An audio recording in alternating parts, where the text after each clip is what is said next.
huwa tunasema hata ukimarket kitu mbaya vizuri aje, bado success itapatikana. Kwa sababu mtu kama product yenyewe iko vizuri, ama labda venye umepackage offer yako iko sawa, kweli, bado marketing unaweza pata awareness, but ni ngumu kwako kuconvert. So for example, tuseme nataka kuuza hii simu.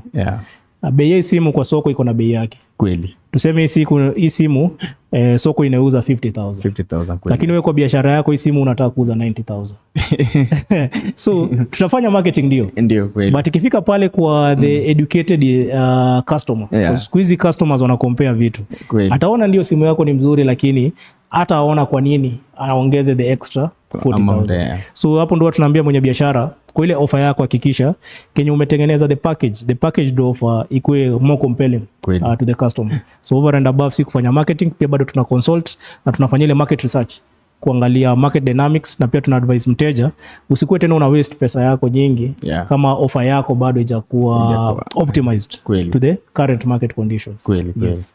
Pia unapata sasa nyinyi kama FinaWash online solution in terms of managing the pages. So unapata labda biashara inakuwa na different kind of audience in respect to biashara unafanya. Unaweza pata labda mtu anafanya biashara ya manguo, lazima atapata audience wa manguo. Utapata labda mtu anafanya kazi ya pharmacy, anauza madawa online, ndio atataka audience ya madawa. Sasa unaona ina vary in terms of audience, ndio. Sasa nyinyi kama FinaWash itawatake muda gani ku understand audience ya client wenu? You understand audience, you understand during the first time, hata kabla tuanze kazi. Kweli. Kwa hapo ndo ile onboarding wao tunafanya. So si ati mteja tu anakuja kuita tuambie shikeni pesa nifanyieni marketing. Kwa tukubali hiyo. Ya kwanza lazima tuketi na ule mteja, tuelewe biashara yake ni gani, wateja wake ni wagani, current na wenye ana target.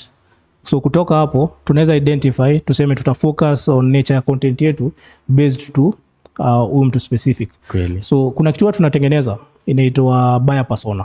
So kwa buyer persona hapa tunasema huyu ni ideal customer, tunaweza muita John.